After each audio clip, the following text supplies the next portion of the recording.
Welcome to Get Rich, the podcast that helps you do just that. Get rich and stay rich.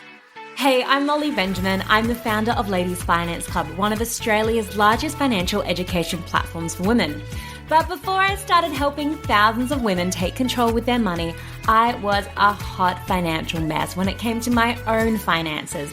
And not the fun kind of hot, more like crying in a supermarket wondering where all my money went kind of hot. But here's the thing, if I can go from financial mess to owning a share portfolio, investing in property and building wealth, then you can too. My mission is simple, to make women rich. Because when we have financial freedom, we have choices, confidence, and control over our future.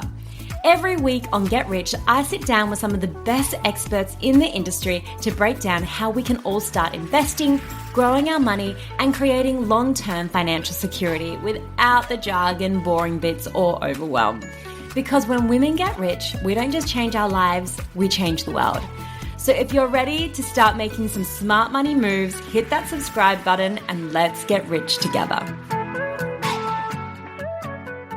If you have ever stood in front of the wardrobe bursting with clothes and thought, I have literally nothing to wear, this episode is going to hit very close to home. It did for me recording it. Today on Get Rich, I am welcoming back one of our all-time favorite guests, Emma Edwards from The Broke Generation. So Emma's just released a brand new book called The Wardrobe Project, A Year of Buying Less and Liking Yourself More.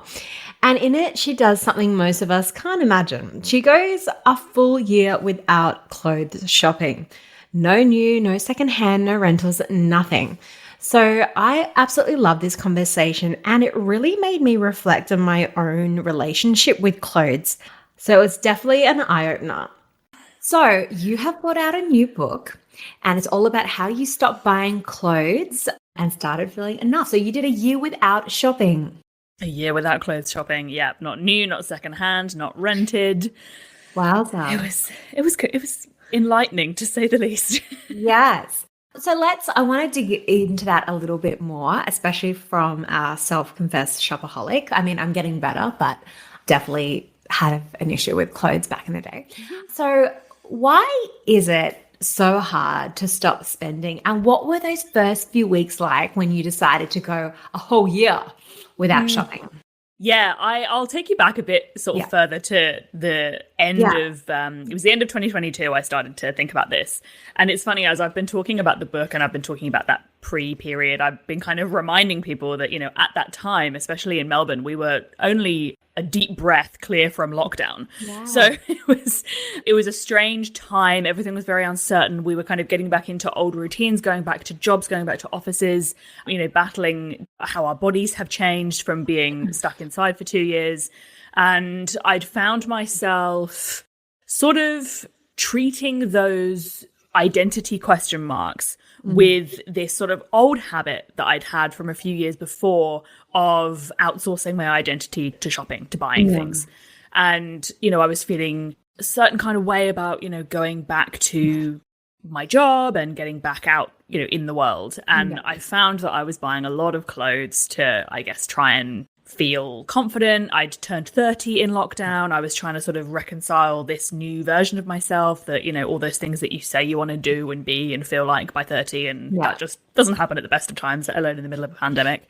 And so I started to think about, is this really where I want it to be at? I'd obviously done so much work on my finances before, and I'd written my first book, Good with Money, through that year. And there was just kind of this hole in specifically clothes spending that was different to the rest of my relationship with money, because it was so deeply tied to my identity and the way that I saw myself and my body image and that kind of thing. So I started to think, that would be a fun challenge if I could go a year without buying, because I knew that I would, in a literal sense, be able to do it, because I knew that I had enough clothes to wear. Even if I wore black trousers and a t-shirt every day, I knew I would physically be able to do it. But I knew that it would push me emotionally. And so I started to think about it for sort of that last 3 months of the year. And I thought, let's just give this a go. I can post about it online. It might be interesting to other people. I wonder what I'll feel like. And more than anything else, I'd reviewed all of my spending at the end of the year, as I always do. And I sort of saw this line item that was sort of like that clothing or clothing adjacent category that was sitting around $5,500–6,000. To be honest, it was less than I thought it was going to be. I was like, oh, that's not that bad. I can live with that. But I was thinking, what have I got to show for that? If I have spent $6,000 and I loved my wardrobe, that's one thing. Yeah. But I didn't love my wardrobe, and I was still tempted by everything I always saw. I was clicking somebody's affiliate link as soon as those people that have the really good style online.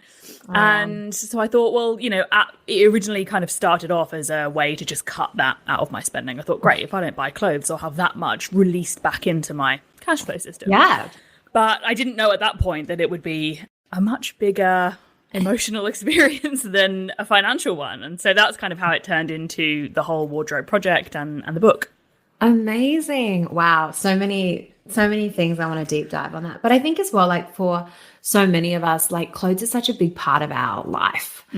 It's how we, express ourselves, and it's all these things. But I would definitely, in my earlier days, I would fall into the trap of, I've got a bit of extra income. I know I can afford it. It's not going to matter too much. I'm just going to buy it. But again, I would look at my wardrobe and I would still be like, I've got nothing to wear. Yeah. I have nothing to wear. And what's been interesting is as we currently record this, I'm 26 weeks pregnant. So I have nothing fits me at the moment. So I've had to buy a very minimalistic wardrobe. I've got a pair of gym tights. I've got 2 tops, a few hand-me-downs. And I am amazed at how I'm just yeah, that's fine. And I'll go into Westfield and I'm not even tempted. Number one, because I know everything probably doesn't fit, but I don't have this urge I used to have for the first time in my life to just want to buy. It's been really interesting. So I guess when you think about your biggest triggers, or when have you become the most tempted, or what were those hardest moments for you when you did that year off? Was it sales? Was it social media? Was it events, or going to a wedding? What was it? There were a few key things. The first kind of speed bump I hit was the change of season. So it was sort of April-ish time. The first couple of months, I was honestly kind of flying because I had gone into it knowing that I was going to need to push myself a bit with my wardrobe and wear things more than just, grabbing the first thing that you see, or again, shortcutting by buying a new outfit. Yeah. So I was flying the first couple of months because I was putting together new combinations. I was like, this is great. But then the weather started to get a bit colder in March or April. And that was when I found myself looking outside of what I had for signals of what to wear. Because that first day where you go, oh, I can't wear sandals with my outfit. What are shoes? Why don't I have any? Long sleeves, don't know her. Yeah. So, and this was the beauty of the year because I was so removed from it. I wasn't actually in it. I could see myself doing everything that I would normally have done on autopilot. Yeah. And so I was finding myself being a little bit more triggered by things I would see on social media, a bit more. I would dwell a bit more by a shop window. I would look at things that other people were wearing and be a bit like, ooh. And that was where I was quite confronted by baby, you have 9 months left of this. That little sprint at the beginning when you were putting new combos together, there's going to be a lot more that you're going to push through. Yeah. So that was a big one. I had a wedding that I went to towards the end of the year, actually. And that was really interesting because I wore a dress that was an absolute hallmark of many of my buying mistakes. I'd bought it because I'd seen it on somebody online. I'd bought it in the wrong color because the color she was wearing was out of stock, but I just had to have it. So I bought it in blue. And I didn't wear it that much because it didn't have the shape that I wanted, but I liked it in theory. This was a big pattern for me. I liked the idea of something. I would often keep things that weren't perfect because I was almost grieving what I thought they were going to be, which sounds insane, but that's the way it is. But I wore that dress because I really had nothing else suitable for this wedding. And I got so many compliments on it. And I saw it completely differently by the end of the day. And now I'll happily pull it out of my wardrobe. So I was able to see all of these ways that we don't see things clearly. We see things completely differently to reality, because clothing is so emotional. During that year, were you you had that moment where you're like, oh, I don't even like it. Why do I have it? But then obviously things changed. But did you kind of look at your wardrobe and kind of go, oh, I wish I'd bought more quality pieces or God, I'm really over this stuff? Or were you kind of happy with what you already had? And it was just a matter of using it more? Because I think it's like the 80-20. We only wear 20% of our wardrobe. Yes, we wear 20% of our wardrobe 80% of the time. Yeah. It was kind of an even split. Yeah. And I realized when I was writing the book, I had to address at one point, I was like, I know it sounds at this point like I hated all my clothes. I didn't. Yeah. Everything sort of split into two camps. Things that I liked, but there was something a little bit not quite right about them because I hadn't given it the respect. Yeah. And then there were pure sort of mistakes where I'd been buying into what I call my fantasy self, or I'd bought something that really didn't fit. And I thought, that'll be okay when I'm not on my period. And it's not. You think, I'll drop 3 dress sizes next week when I'm ovulating. No. So it was kind of an even split. I was wearing everything, even if it was imperfect. But there was a real sense of, I really had that visibility over the things that weren't right to see the patterns of things that weren't right. Rather than just, I hate that, I'll buy something new. Because that makes so much sense, right? When we feel like we have nothing to wear, it makes sense that buying something new will solve that. But if we still feel like we have nothing to wear, then buying isn't the answer.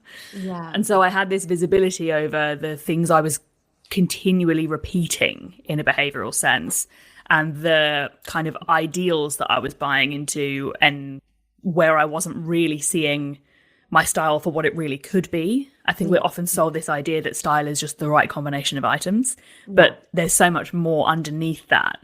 And having that whole year withdrawn from clothing consumption, I talk about it in the book a lot, that it gave me a visibility to be able to actually see what I looked like in my clothes, rather than being, I suppose, preoccupied with the idea of what I thought I looked like or what I was trying to look like.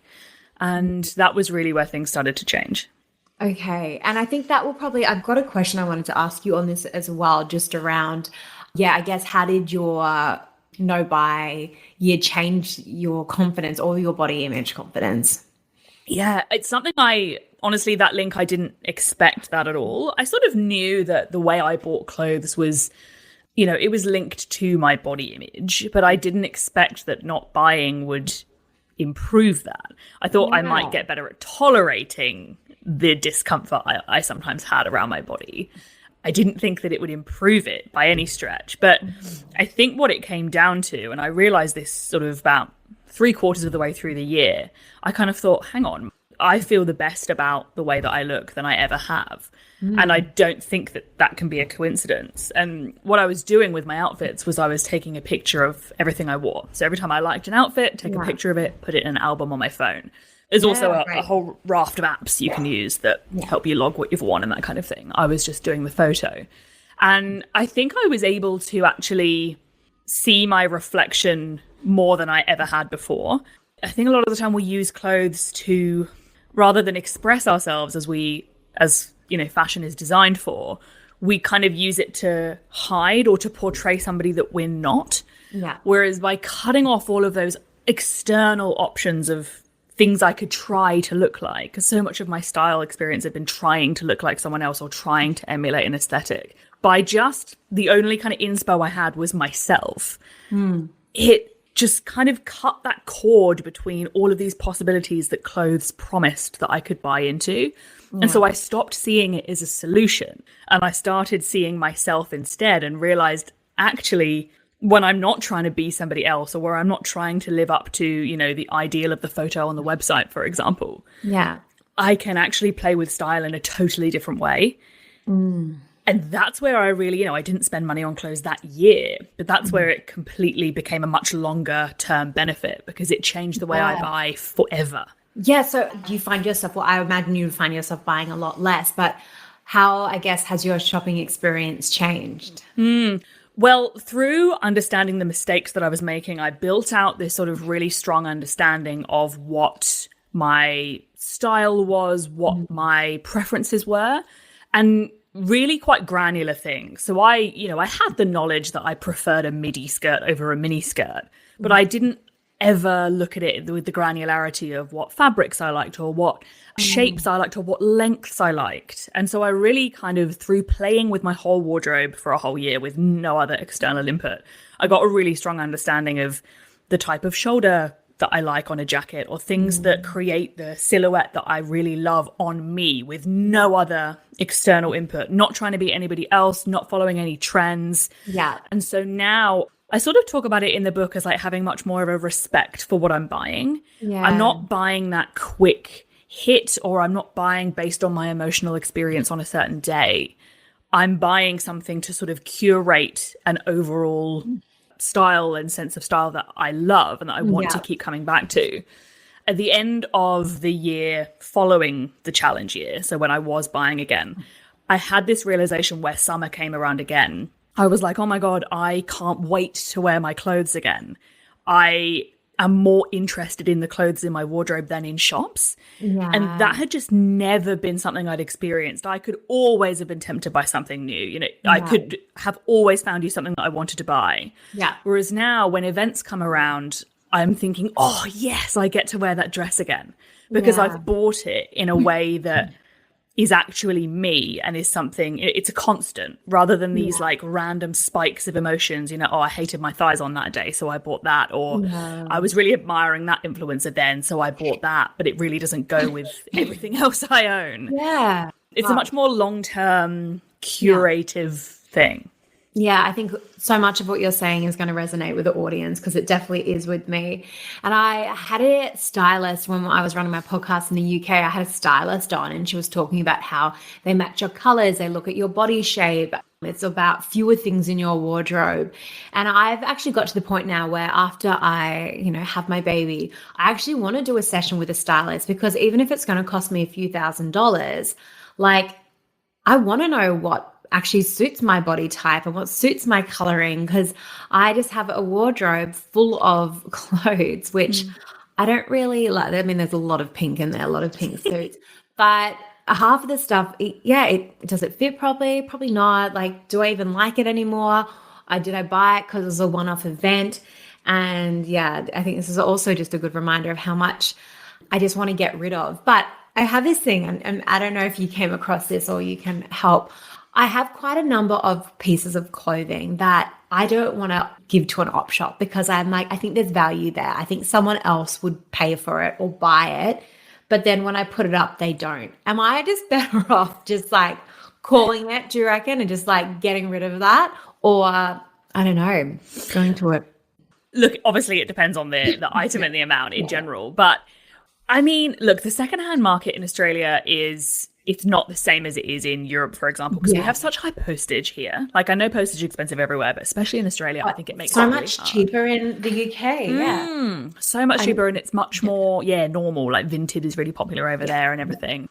One thing that I have in the last couple of years got a bit more, I guess, comfortable with is giving things away to people that would really get use out of them. Yeah.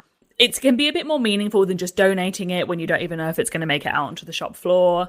Although, I mean, when it does come to liquidating some of your wardrobe, if you do have things of value to give away, I did do, after the year, I did get a rack at one of those stores in Melbourne. We've got them called Racket Club, and they're popping up everywhere.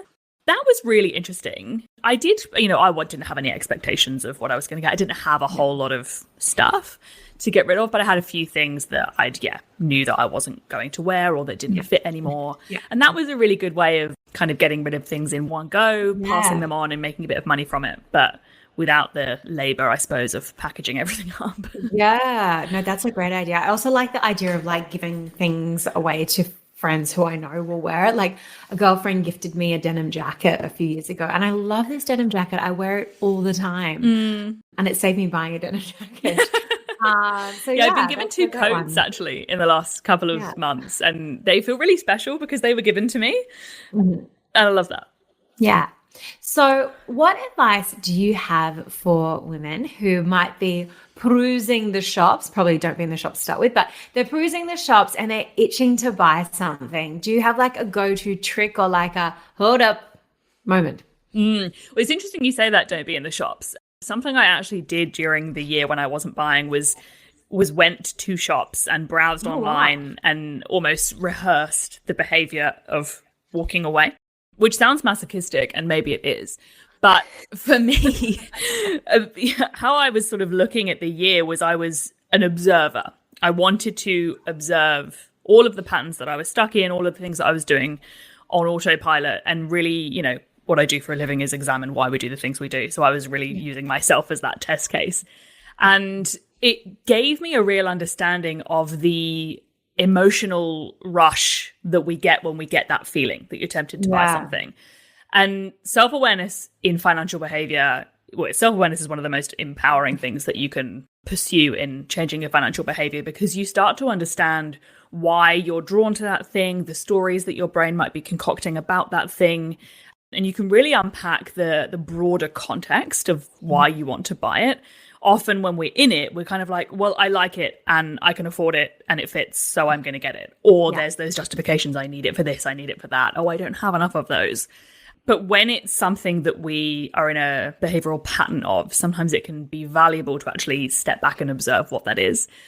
So that would be, you know, if you're relating to the cycles of spending, or if you find it hard to say no when you do see something you like, because that was something I sort of had. I was all right if I didn't see things I liked, but if I liked, it was game over. And that's kind of something that prompted the challenge.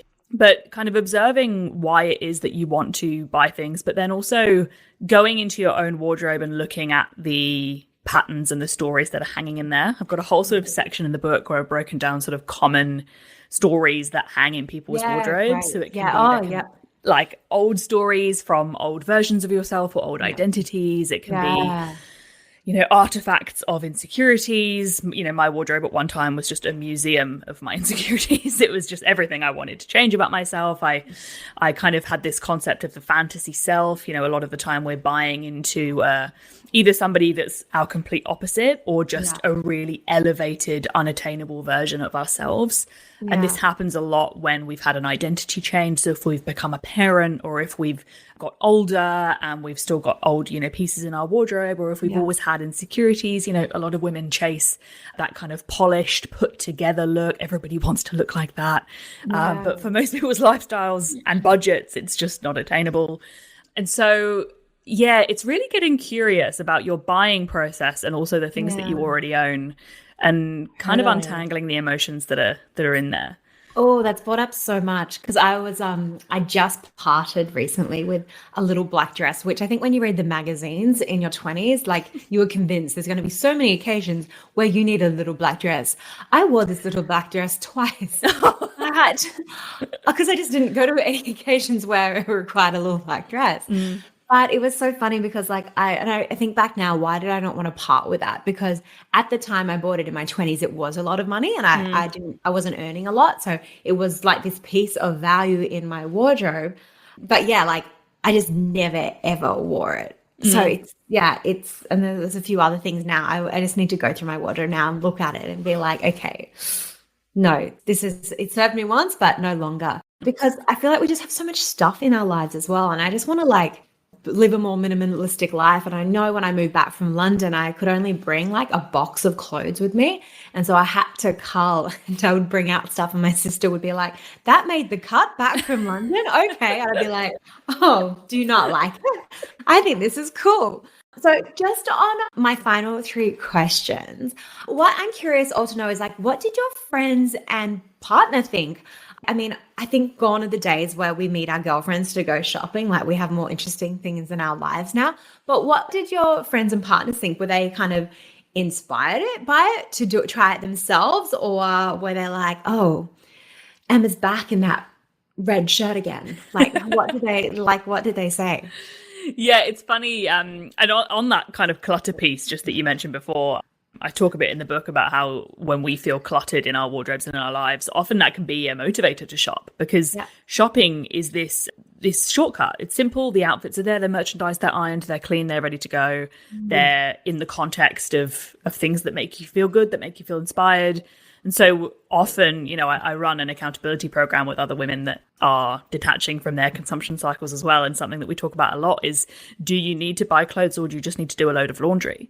Because when the laundry piles up and what you want to wear is just buried and it's unwearable because it's not clean, that's when we're going to reach for that shortcut.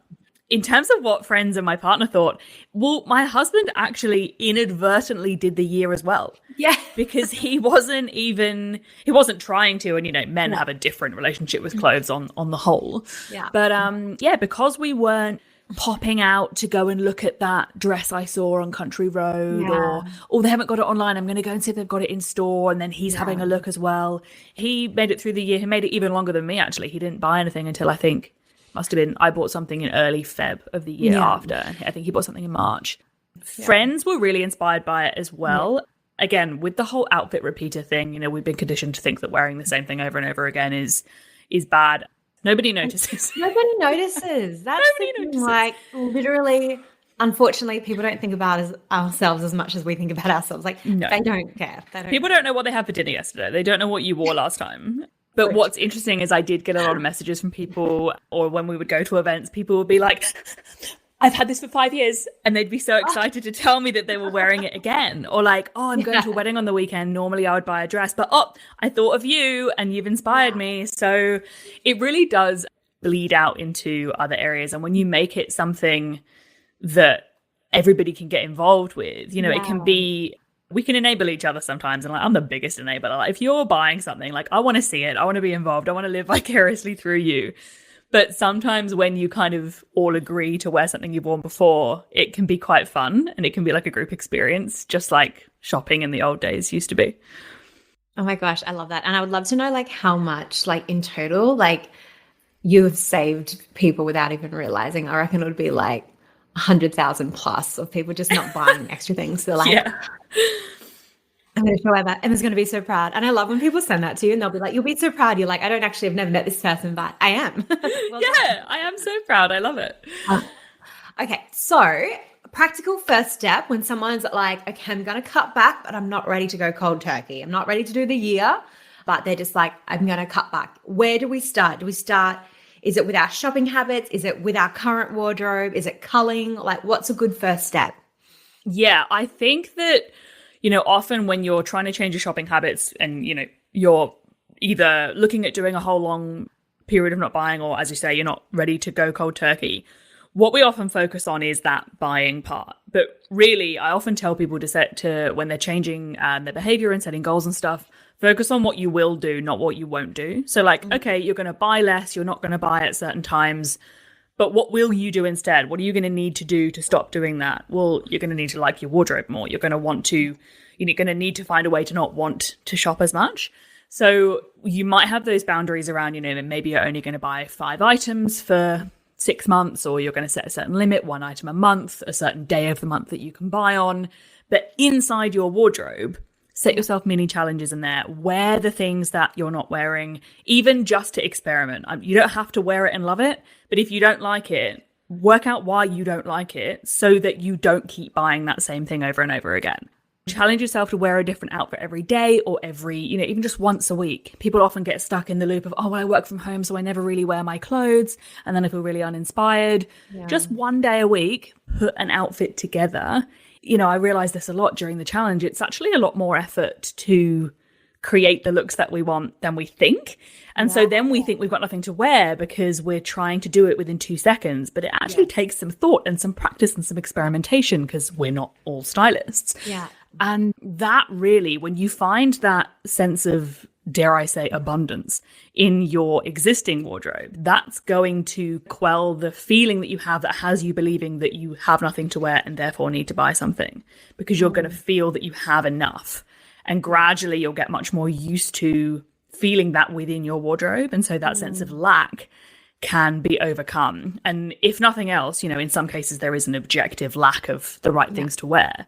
But again, as I said, if you're often buying more things and you still feel like you have nothing to wear, then we're buying the wrong things, or we're buying with the wrong intentions. So even if you accept that, look, there is an objective lack, but before I run out like a bull in a china shop and buy a bunch of things, I'm going to treat my wardrobe as a learning experience. I'm going to understand what I have. I'm going to understand why it's not working. Yeah. And then I can go out informed, because that's sort of the other difference. I'm buying with a different set of emotions. And it's a much less emotionally flooded experience, but it's also a much more informed, strategic experience. Yeah. Because there's so much out there. We've got so much to sort through. There's just endless possibility. Yeah. So if we don't decide that we have enough, we can't buy our way to having enough. Yeah. You know, that trap of, I'll get these and then I'm done. Yeah. You can't buy your way to being done. You have to decide that you're done like outside of that. Oh, so good. And then my final question, because obviously we have a lot of mothers who listen as well, and they have kids and they overbuy for their kids. So I guess they can do a similar experiment as well. I know as well when we've had women on in the past or coaching clients who've wanted to buy lots of clothes for their kids, it's because they didn't get them when they were kids. And so they want their kids to have a different experience. But can this be applied to our children? Yeah, a lot of women actually tell me that they sort of transfer their own buying habits onto their children when they have children. I mean, that's skewing into, I guess, money beliefs and money behavior, which is obviously sitting underneath the wardrobe stuff, but in less of like a style way, I suppose. It definitely can be done with children. Obviously, you've got to battle with kids that objective need that they do grow out of things really quickly, which is how that cycle starts. You know, you can't be like, no clothes for you, because nothing's going to fit. But I think, again, it's that understanding of why you're buying, where you're buying beyond the need, maybe where you're blurring the lines of want and need and using that justification. Like, justification is just our brain telling stories to get the behavior to fit our set of beliefs. And so, yeah, when you're trying to change those habits, really looking at the emotions that you're feeling when you're buying those things, where can you put some parameters around that to separate what is a want and what is a need, or maybe what is that excess? Looking at how much you're spending, seeing what the other possibilities are for that money, what are you taking away from yourself, and probably challenging the belief that you need to buy those things in order to provide for your child in the way that you want to. When there is that wound there of, I didn't have it, so I'm giving it to them. Yeah. That's one of those kind of belief things that's going to drive that behavior. So if we challenge that belief, that's what you need to do. That behavior has to happen for you to get the outcome that you want. That's when we can kind of break that down and you can separate those things a bit more. Yeah. Oh, I love that. A lovely note to finish the podcast on.